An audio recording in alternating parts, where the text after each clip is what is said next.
13º dia da nossa campanha Chamados para Libertar, Juízes capítulo 13, e a partir de agora nós vamos falar sobre o famoso Sansão. Amém? Capítulo 13, 14, 15 e 16, nós só vamos falar desse que talvez é o libertador, o juiz mais famoso da história bíblica. Amém? E a Bíblia começa dizendo assim: os israelitas voltaram a fazer o que o Senhor reprova.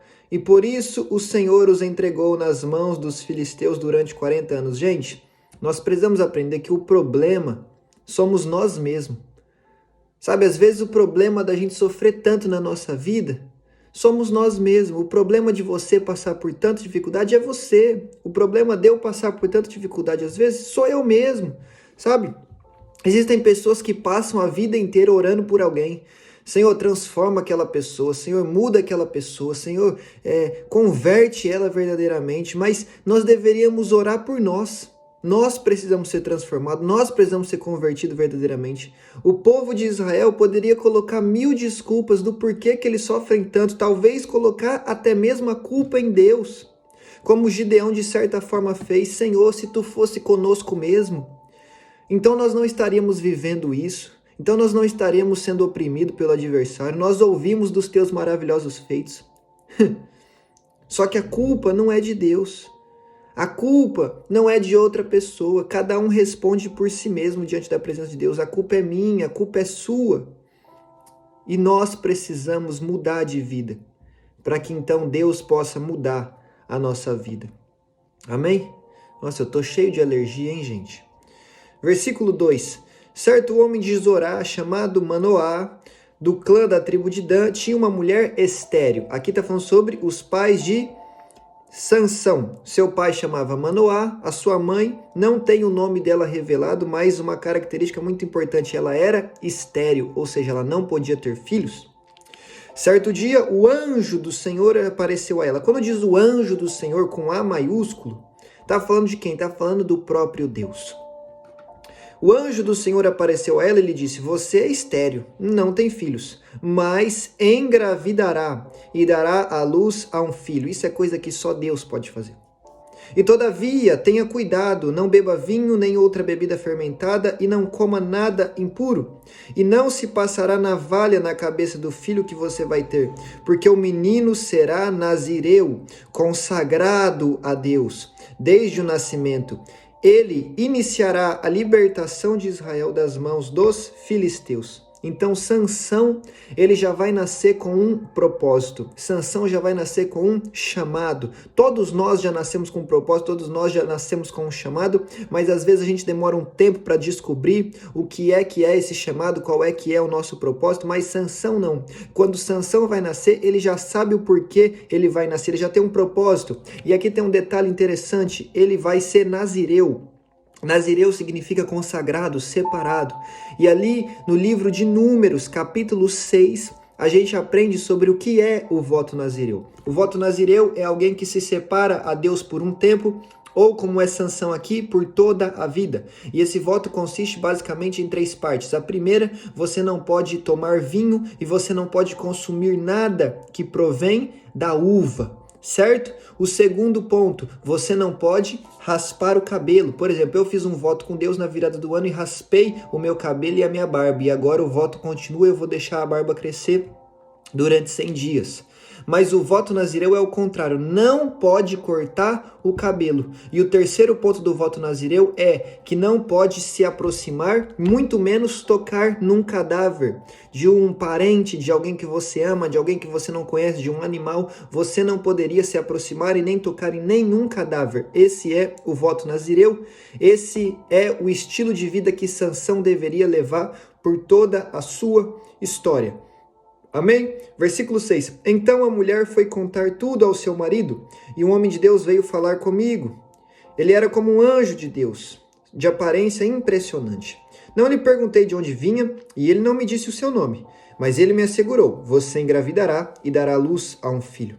Todavia não beba vinho, nem outra bebida fermentada, e não coma nada impuro, porque o menino será nazireu, consagrado a Deus desde o nascimento até o dia da sua morte. E então Manoá, o pai de Sansão, orou ao Senhor: Senhor, eu te imploro que o homem de Deus que enviaste volte para nos instruir sobre o que fazer com o menino que vai nascer. E Deus ouviu a oração de Manoá. E o anjo de Deus veio novamente falar com a mulher quando ela estava sentada no campo.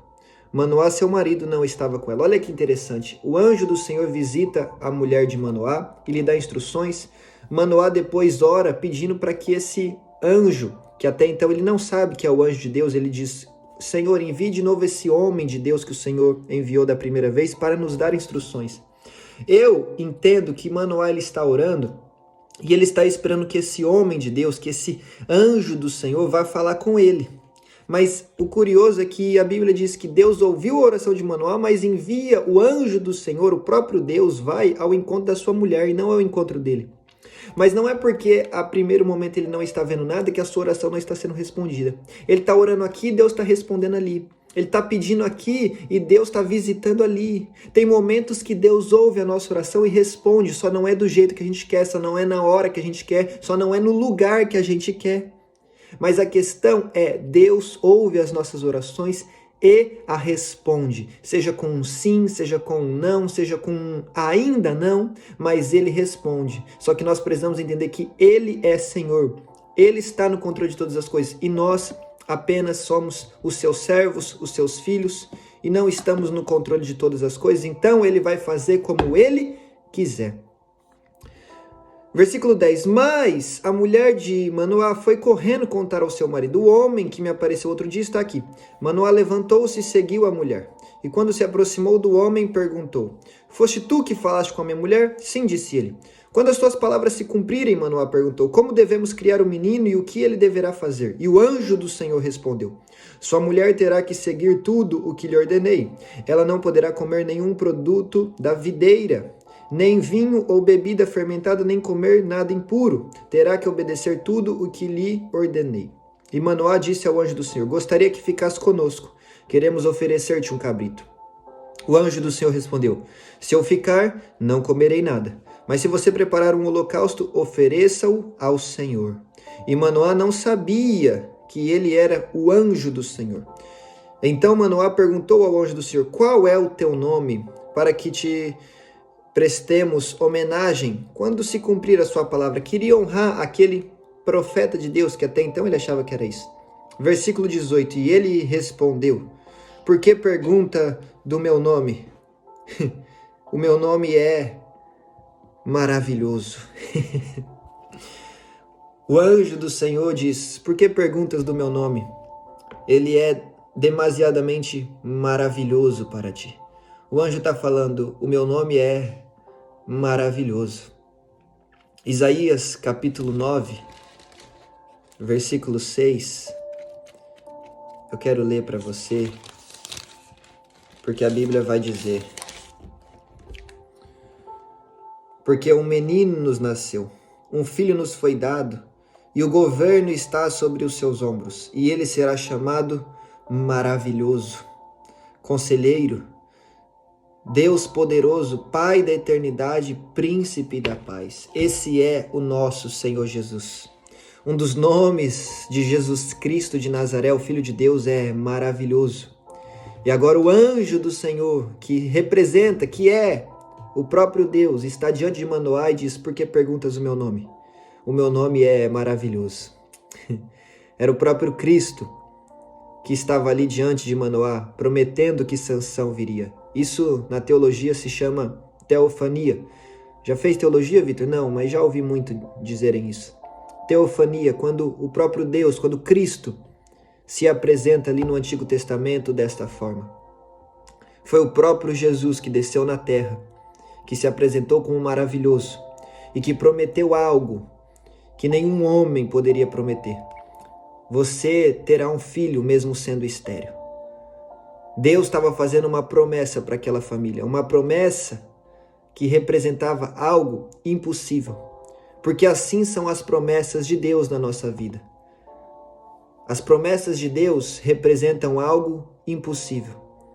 O que eu estou falando é que o nosso plano talvez caiba no nosso bolso, no nosso orçamento. talvez seja algo possível aos nossos olhos, tangível às nossas mãos. Mas a promessa de Deus, o plano de Deus na nossa vida, ele não cabe no nosso bolso, ele não cabe no nosso orçamento, ele não é alcançado com as nossas próprias mãos, não adianta só o nosso esforço próprio, a nossa inteligência, o nosso planejamento, não adianta você economizar anos. A promessa de Deus fala sobre algo impossível. A promessa de Deus fala sobre dependermos totalmente dele, crermos totalmente nele, porque será feito pela graça, será como um milagre, como Deus fala para Abraão e Sara: vocês terão um filho. Abraão já tem 100 anos, Sara tem 90, Sara é estéril. A Bíblia diz que Abraão já tinha o seu corpo mortificado. Mas Deus continua falando: vou te dar um filho ainda assim. É algo impossível. Essa é a promessa de Deus. Talvez você tenha uma promessa de Deus na sua vida, talvez você tenha uma palavra de Deus sobre a sua vida e você olha e diz: Senhor, é impossível acontecer. Glória a Deus por isso. Glória a Deus por isso, porque isso significa que de fato essa é uma promessa de Deus. Você precisa se mover em direção a isso, você precisa crer nisso, mas você também precisa entender que quem vai cumprir a promessa de Deus na sua vida não é você, mas é o próprio Deus, porque se fosse você realmente seria impossível, mas a palavra de Deus diz que para Deus nada é impossível. Apenas creia e se mova em direção a isso.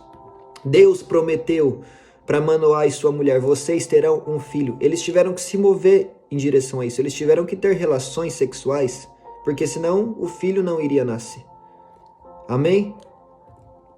Então eles se moveram, eles creram. Agora a mulher era estéril. Aí Deus entra com o milagre e faz Sansão nascer. Amém? E para encerrar, a Bíblia diz no versículo 24 e 25: a mulher deu à luz um menino e pôs-lhe o nome de Sansão.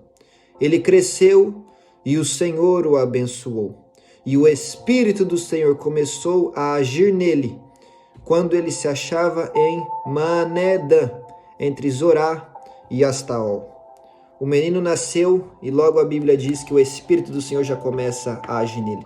Diferente dos outros, que o Espírito do Senhor vem sobre aqueles libertadores, aqueles juízes apenas uma vez, em Sansão nós vamos ver como o Espírito de Deus se apossou diversas vezes dele. No Antigo Testamento, o Espírito de Deus se apossava em um momento desses homens e mulheres de Deus. No Novo Testamento, nós já sabemos que nós somos templo e morada do Espírito Santo, ou seja, ele não vem e se aposta de nós e sai, mas ele permanece e habita em nós. Amém? Mas guarde essa palavra no seu coração.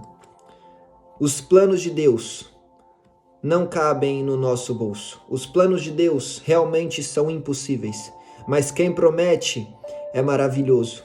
Quem cumpre é todo-poderoso. O Senhor Deus é fiel e cada palavra que Ele liberou sobre a nossa vida acontecerá. E nós daremos a luz a essa promessa. E essa promessa irá crescer e Deus irá abençoá-la, como aconteceu com Sansão. Assim será na minha vida e na sua vida, se nós tivermos fé. Amém? Que o Senhor te abençoe e eu te espero aqui no próximo capítulo.